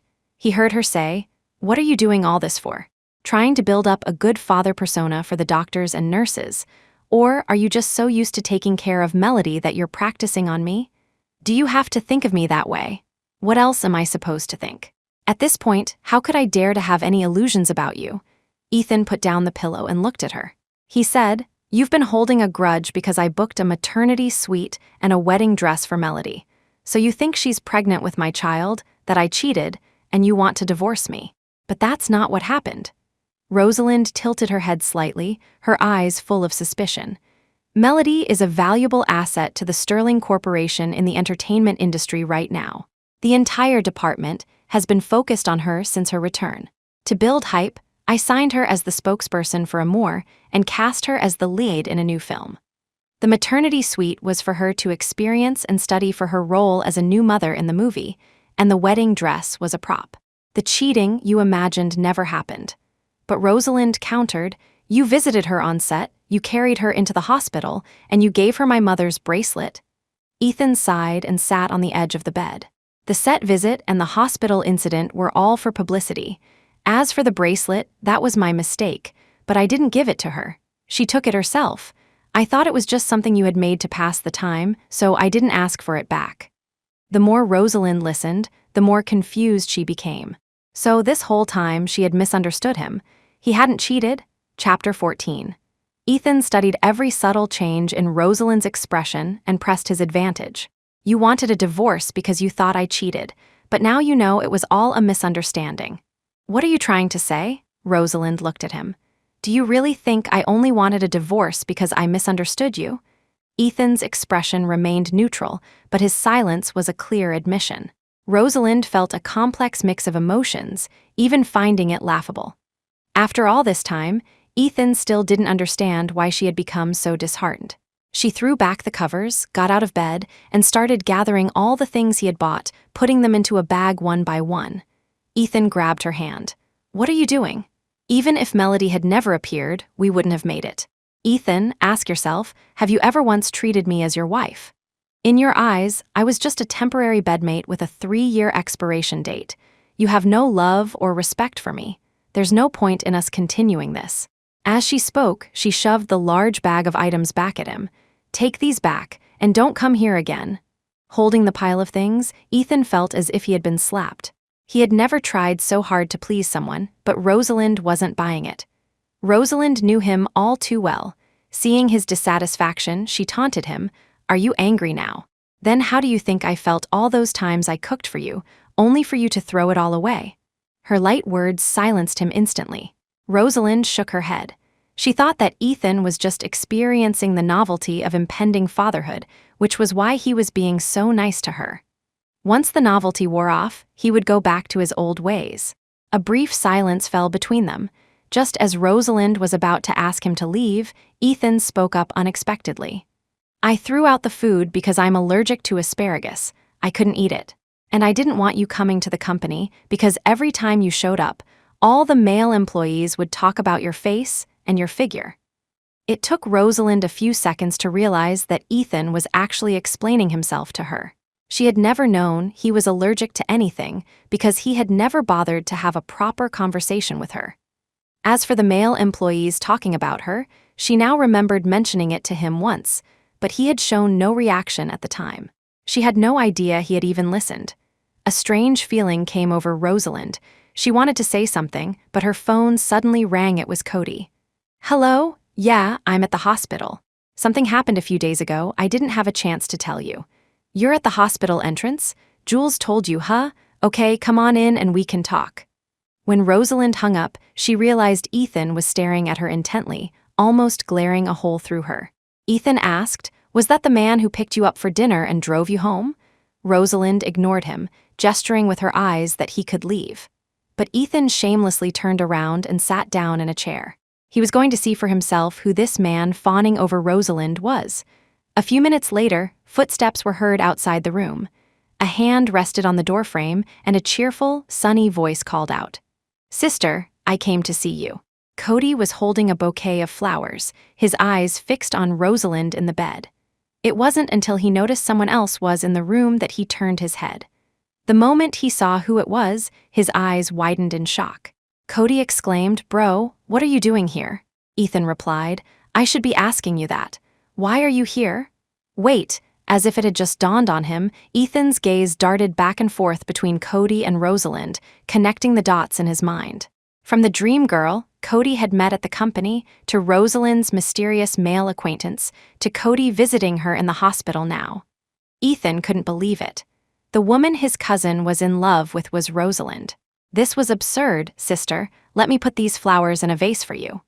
Cody saw Ethan's grim expression and knew something was wrong, but he didn't want to worry Rosalind, so he decided to deal with Ethan later.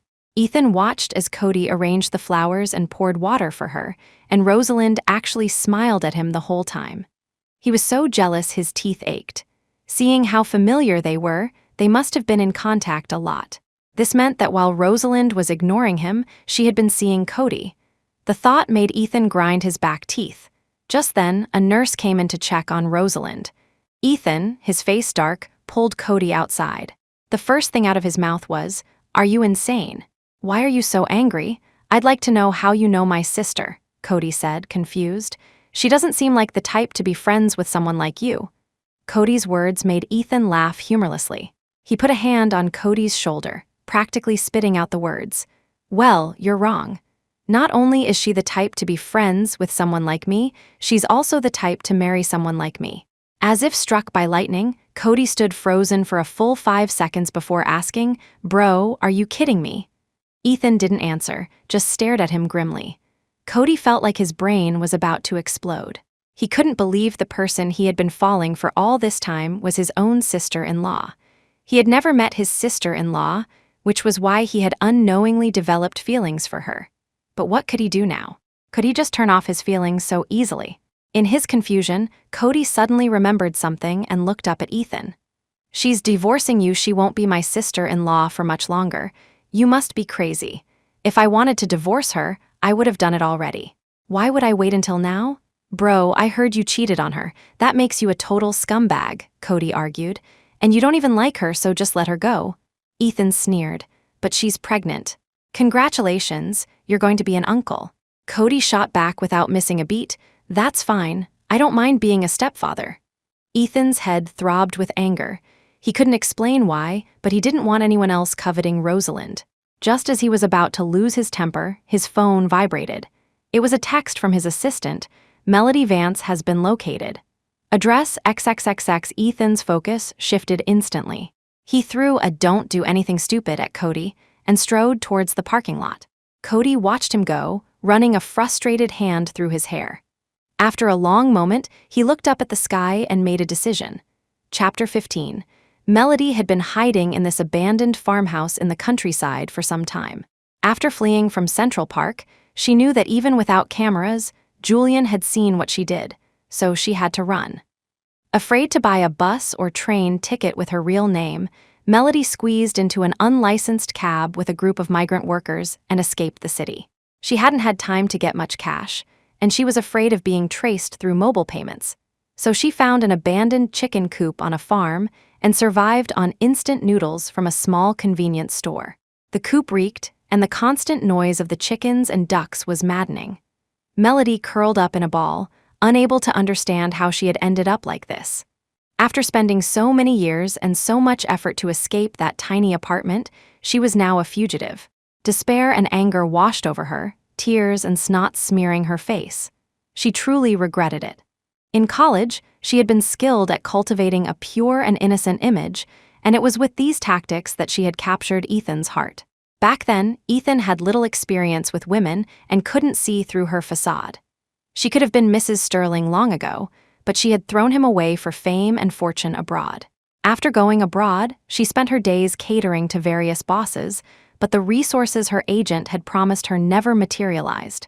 She finally realized she had been scammed. She started to miss Ethan, but it was too late. There was someone else by his side. Melody thought of Rosalind, and her teeth ached with hatred. She didn't understand where she had gone wrong. She had even offered herself to Ethan naked, and he had ignored her. Hatred and resentment consumed her, but before she could dwell on it for too long, she heard the sound of police sirens in the distance. Alarm bells went off in her head, and her eyes widened in terror. She scrambled out of the coop, only to run right into the police and Ethan's entourage. She instinctively turned and ran in the opposite direction. Her pursuers were close behind, and she didn't know the area. Soon, she found herself on a deserted hill. The mountains were rugged, the trees casting long shadows. Melody was so scared she could barely see where she was going. All she knew was that she couldn't let them catch her. Then, her foot slipped, she lost her balance, and she tumbled into a deep ravine. Rosalind had slept for a long time that afternoon and was feeling much better. Julian had a client at his shop, and Cody also had something to do, so she was alone. But soon, an unexpected visitor arrived. Ethan's mother, Catherine, came with a thermos of homemade soup, greeting Rosalind with a gentle smile. The woman, nearly 50, was well preserved and showed no signs of aging. Rosalind was very fond of Catherine. After her marriage, Ethan had treated her poorly, but his mother had always been very kind to her. "You silly child, not telling me about something as big as a pregnancy. If anything had happened to you, how could I face your father in the afterlife?" Rosalind knew she had worried her and felt a pang of guilt. Fortunately, Catherine didn't seem to be truly angry, and she took Rosalind's hand. Catherine said, "I heard you're planning to leave Ethan. To be honest, I'm not surprised. Ethan's personality is difficult to handle. You've put up with him for so long, it's impressive. I do want to divorce him, but he keeps stalling on signing the papers. And now he's posted bodyguards outside my room. I can't leave even if I want to," Rosalind said with a bitter smile. Catherine gently stroked Rosalind's face, tucking a stray strand of hair behind her ear. She said, "If you want to leave, I can help you. But are you truly ready to let go of Ethan, to never see him again?" Rosalind was stunned. For a moment, she couldn't answer. She had thought she could answer without hesitation, but faced with the question directly, the words got stuck in her throat. Catherine smiled and didn't press her further. About 10 minutes later, Ethan returned. He wasn't surprised to see his mother there and went straight to telling Rosalind about Melody. Melody fell into a ravine while trying to escape. She was taken to the hospital for emergency treatment. The doctors say she'll likely be paralyzed from the neck down. But don't worry, even so, I'll make sure she goes to prison. She will pay for what she did, every last bit. Anyone who heard how ruthless you're being with her would be surprised. Not long ago, everyone thought you two were madly in love. Rosalind couldn't help but taunt. Ethan was unfazed. What's there to be surprised about? We were never in that kind of relationship. Rosalind fell silent. Ethan changed the subject. The doctor says you're almost ready to be discharged. I'll have someone pack your things later, and we'll go home together. I'm not going back with you. "If you don't come back with me, where will you?" Ethan started to say, frowning, but was cut off by a look from his mother, who intervened before they could start arguing again. Catherine called Ethan out of the room. The mother and son stood facing each other. Catherine sighed. "Why did you put guards outside her door? Are you afraid she'll run away? She's emotionally unstable right now, and she's pregnant. What if something happens to her while she's out there alone?" Catherine looked at her son with a knowing smile. "You care about her a lot, don't you?" Ethan frowned, seeming to resist the idea. Seeing this, Catherine sighed again. "If you really don't like her, then why won't you let her go? If you can't even figure out your own feelings for her, what right do you have to keep her?" Ethan looked embarrassed. The powerful CEO who commanded respect everywhere else was still like an immature child in front of his mother, unable to say a word in his defense. "When your father and I arranged your marriage, it was because we hoped Rosalind would be taken care of. But now, it seems we only wasted her love. I know you don't actually hate her. You were just resentful of us controlling your marriage, and since you couldn't blame your parents, you took it out on your new wife. But son, Rosalind was just following our wishes by marrying you. She didn't do anything wrong." By this point, Catherine's eyes were red. She looked at her tall, mature son and gently touched his shoulder. "When you were growing up, your father and I were always busy with work. We only knew to hire the best tutors to teach you knowledge, but we forgot to teach you how to love. I'm sorry. But I have to tell you now, if you don't wake up, you will lose Rosalind forever." Ethan stood there, watching his mother's tears, feeling utterly lost. He asked himself, what were his true feelings for Rosalind? Chapter 16. For the first time in his life, Ethan felt completely lost, not even knowing how to face Rosalind. He sat in his office, holding the red braided bracelet she had given him. It was simple and ordinary, and at first glance, he hadn't thought much of it, but it carried the love of 2 generations. Ethan still remembered the morning after their wedding. Rosalind, her face flushed, had put the bracelet on his wrist. She had told him it was something very important to her, and now she wanted to give it to the most important person in her life. The shining love in her eyes back then was a stark contrast to the dullness in them now. Ethan felt a wave of frustration, unable to put a name to the feeling. He knew his mother was right. He had never truly disliked Rosalind. He just hated having his life arranged for him.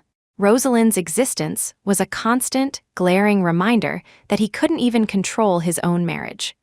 Rosalind had done nothing wrong, yet she had borne the brunt of all his resentment. Ethan closed his eyes, his mother's words echoing in his ears, "If you don't wake up, you will lose Rosalind forever." Ethan shot up from his chair, clutching the bracelet tightly, and headed to the hospital. With a nervous and apprehensive heart, he slowly approached Rosalind's room. He had decided to tell her everything to clear the air, but when he stepped into the room, it was empty. Ethan's eyes widened in disbelief. He grabbed the bodyguard at the door and demanded, "Where is she?" Before the bodyguard could answer, his mother and Cody walked over from the other end of the hall. Ethan immediately went to them and asked where Rosalind had gone. Catherine said calmly, "She's gone. Cody and I took her." "Gone?" Ethan looked at his mother in disbelief. "Yesterday you were telling me to wake up, and today you help her leave. I advised you because I don't want to see you live with regret, but Rosalind begged me for help. How could I refuse her?" Catherine's expression was sorrowful. "She's suffered for so many years. Someone had to help her." Ethan froze, a whirlwind of emotions churning inside him. He suddenly realized that Rosalind had indeed suffered a great deal of injustice that she never should have had to endure. Catherine continued, "The only reason you dared to treat her that way was because you knew she loved you, that she would never leave you. But now she's gone. How do you feel?" Ethan looked at his mother intently. "Where is she? Please tell me." "I promised her I wouldn't. If you want to see her, you'll have to find her yourself." Cody couldn't help but interject, "Honestly, sister doesn't want to see you at all. Bro, maybe you should just give up." Ethan shot him an annoyed glare and started to walk away. After a few steps, as if unable to resist, he turned back and called out to Cody, "Don't call her sister. She's your sister-in-law." Then he turned and hurried out of the hospital to find Rosalind, leaving Cody feeling both annoyed and amused. Rosalind was renting a small apartment not far from Julian's bridal shop. Her morning sickness had been severe lately, so she hadn't been going to the shop. Instead, Julian would bring her orders, and she would do the embroidery at home. She tried not to think about Ethan, but his face still appeared in her dreams every night. Sometimes, Rosalind felt she was weak. That evening, Julian and Cody came over for dinner. They took over all the cooking, while Rosalind stood by, giving instructions and waiting to eat.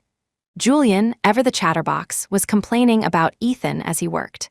"Ethan's been acting like a madman lately. He comes and waits outside my shop every day, says he's waiting for you. I've even had to shoo him away with a broom, but he won't leave." Rosalind just hummed in response, showing little reaction. "My brother has also been pestering me and my aunt, trying to get us to tell him where sister is living." "My aunt is getting really annoyed," Cody added as he washed vegetables. "But for a guy who's usually so suave, he looks like a homeless man these days, with a scruffy beard and all. It's kind of pitiful." "What's there to pity? Feeling sorry for a man is the beginning of your downfall," Julian retorted. As he spoke, Rosalind turned and left the kitchen. The two men exchanged a look, unsure of what she was thinking. Julian glared at Cody. "I thought you liked Rosie. Why are you defending Ethan?" "I do like her, but it's hard to see my brother like that. And be honest, do you really think she's over him?" Julian was speechless. He didn't know. Rosalind's love for Ethan hadn't happened overnight. It had seeped into her very bones over countless days and nights. To let go of it would be like tearing out a part of herself, not something that could be done in a few days. The two of them couldn't come up with an answer, so they dropped it and started preparing the food. They were enjoying their meal when the doorbell suddenly rang. The only people who ever came over were Julian and Cody. Even Catherine rarely disturbed her. Who could it be? Rosalind stared at the door, then, for some reason, got up to answer it herself. Standing outside was the very man they had just been talking about, Ethan. As Cody had said, he looked terrible, with a scruffy beard and dark circles under his eyes. He had been managing the company and searching for Rosalind, barely eating or sleeping. The handsome man had been reduced to a mess. Ethan was nervous. He found that he was afraid of her rejection, but he couldn't lie to himself. He knew he missed her, so he had come as soon as he found out where she was. Seeing Rosalind's slightly fuller but healthy-looking face, Ethan felt a sense of relief mixed with a strange disappointment. It was clear that without her, he was a wreck, but she seemed to be doing just fine. He knew Julian and Cody were inside with her. They had such a warm atmosphere, and he was just an outsider, stuck standing at the door. "What are you doing here?" Rosalind asked. I just wanted to see you." "Well, you've seen me. Goodbye." Rosalind's expression remained neutral. Ethan grew anxious and grabbed her hand as she tried to close the door. He said, "I know I've done a lot of things to hurt you. It's only recently that I've realized how wrong I was. I'm not asking for your forgiveness, but at least give me a chance to make it up to you." "I don't need your compensation," Rosalind said. "That was never what I wanted." Ethan was stunned. He desperately grasped for a lifeline. "Then what do you want?" Rosalind looked at him deeply, then slammed the door shut without another word. Ethan stood there, his mind racing, replaying every word she had ever said to him. Suddenly, he remembered what she had told him in the hospital room. "You have no love or respect for me. There's no point in us continuing this." Ethan's eyes lit up. Chapter 17.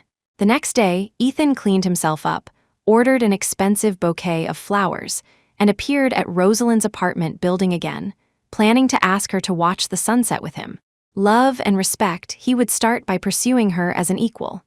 He had also prepared a gift, a hand-woven bracelet he had made himself, following a tutorial identical to the one her mother had left her. That way, they could each have one. He had spent last night searching for advice online and had decided to first lower her defenses, then slowly get closer to her. But after waiting downstairs for a long time, he still hadn't seen her come down. Frowning, Ethan went upstairs, only to find that she wasn't home. He drove straight to Julian's shop and asked where she was. Julian looked at him with unconcealed glee. Cody took her out to get some fresh air. The thought of Cody's intentions towards Rosalind made Ethan's blood boil. He couldn't sit still. After some threats and bribes, he finally got their location from Julian and immediately drove off. He sped, as if a second's delay would result in Rosalind becoming his sister-in-law. As he turned onto the coastal highway, Ethan scanned the roadside anxiously for any familiar figures. Soon, behind a white guardrail, he saw them. Rosalind and Cody, standing face to face. The golden glow of the setting sun enveloped them. Cody was smiling and talking to Rosalind, who was smiling back. It was a beautiful picture. But for Ethan, the sight was painful, a sharp pang in his heart. He had no doubt that Cody was taking the opportunity to confess his feelings to her again. And Rosalind was smiling so happily. She couldn't have agreed, could she? No way. Panic and anxiety surged through him. Ethan slammed on the gas, wanting only to rush to her side and stop whatever was happening. He was so focused that he didn't see the road work barriers ahead. By the time he noticed, it was too late to brake. The car swerved, flipped, and slid several yards. The world spun, and a sharp pain shot through him. Blood trickled down his forehead. Before he lost consciousness, his eyes were still fixed on Rosalind's figure, his mind consumed by a single thought. Don't say yes to him. Please don't. On the other side, Cody was telling Rosalind a funny story about him and Ethan as kids, hoping to cheer her up. After all, being cooped up in the house for so long wasn't good for anyone. He had just gotten to the part where Ethan had taken him fishing in elementary school, and they had both fallen into the lake when he heard a loud crash. He turned to see a car had flipped over. Cody was about to call 911 when he saw Rosalind's face turn pale, her eyes widening slowly. Ethan, sister, where are you going? Before Cody could react, Rosalind was already running. He was stunned. Was that Ethan's car? His brother was in an accident. Without a second thought, Cody quickly called for help. When Ethan regained consciousness a few seconds later, he realized he wasn't dead. Before he could fully open his eyes, someone took his hand and said, "You're awake. I'll go get the doctor." Ethan recognized Rosalind's voice and instinctively held onto her hand, not wanting her to leave. Someone else seemed to be in the room and went to get the doctor instead. The doctor examined him and confirmed that he was out of danger. The room was full of people. Rosalind and his parents were sitting by the bed, while Cody and his assistant stood at the foot. "You scared me to death, son. How did you get into a car accident? Can't you be more careful?" Catherine sobbed, a few more white hairs seeming to appear on her head. Ethan felt guilty for worrying his mother, but he was more concerned about Rosalind. He held her hand and asked, "Did you say yes to him?" The out-of-the-blue question confused everyone except Rosalind. She retorted, "You thought Cody took me to the beach to confess to me, so you got into an accident in your haste. Are you an idiot?" Cody jumped in, terrified. "Bro, give me a break. If something happened to you because of me, how could I ever face our family? Besides, sister already rejected me. What are you so worried about?" Ethan's eyes widened, and he squeezed Rosalind's hand. "So you're not interested in him at all?" With that, he remembered the bracelet he had made and asked if anyone had seen a gift bag in the car. His mother told him it was either crushed or thrown from the vehicle during the crash. No one had seen it. Ethan was disappointed. He had spent so much time on that gift, and now it was lost before he could even give it to her. He looked up at Rosalind, about to play the sympathy card, when he suddenly remembered all the times Rosalind must have felt this same disappointment. Suddenly, Ethan was at a loss for words. The pain he was feeling now was nothing compared to what Rosalind had endured for the past 2 years. Catherine, understanding her son, ushered everyone else out of the room, leaving Ethan and Rosalind alone. Ethan gave a self-deprecating laugh and asked, "You probably wish I had died, don't you?" Rosalind was silent for a moment before saying, "I don't hate you that much." In fact, when she realized it was Ethan's car in the accident, she had been overcome with an extreme sense of panic and fear, even more so than when she had fallen into the lake. You can't fake an instinctive reaction. Rosalind knew in her heart that she still cared deeply for Ethan. She couldn't let him go. "I had brought flowers and a gift to ask you to watch the sunset with me. Then I saw you with Cody, and I was terrified you would choose him. I used to think it didn't matter whether you were in my life or not, but now I realize I can't live without you. If I had known then how much I would care about you now, I would have treated you right from the start. But it's too late." Ethan coughed weakly. Rosalind gently patted his back, a thoughtful expression on her face. After a long moment, she said, "What if I gave you one more chance?" Ethan froze, then slowly looked up at her, as if to make sure she wasn't joking. Rosalind sat beside him. "I thought I could be strong enough to forget you completely, but it turns out I can't. I don't want to torture myself, and I don't want to see you continue to be a fool. So I'm giving you a chance, and I'm giving myself a chance too." a chance to fulfill a dream that had once been hopelessly out of reach. Ethan hugged her tightly, then loosened his grip slightly, afraid of hurting the baby. Neither of them spoke, just held each other in comfortable silence for a few minutes. "But this time," Rosalind said, "I'm not going to be the one foolishly chasing after you." Ethan mumbled an okay and took her hand. "This time, it's my turn. I'll be the one to chase you." His voice was filled with a newfound reverence. "I've already thought it all out. For the first year after the baby is born, we'll stay home with him. When he turns 1, we'll take him abroad. When he's a little older, we'll pick a preschool, and then—" He paused, and Rosalind looked at him, confused. A smile spread across Ethan's handsome face. He looked at Rosalind as if she were the most precious treasure in the world. "Thank you for giving me this chance. Let's watch our baby grow up together." Suddenly, Rosalind felt her heart beat fast, a feeling she hadn't had in a long time. It reminded her of when she first met Ethan. She had felt this way then, too. The feelings she had once had were real. Even if they had been frozen over by a long winter, they could still melt in the spring sun, watering the seeds of a new beginning in her heart. Rosalind didn't know if she would regret this decision one day, but she knew with absolute clarity that this moment was what she had been waiting for all along. End.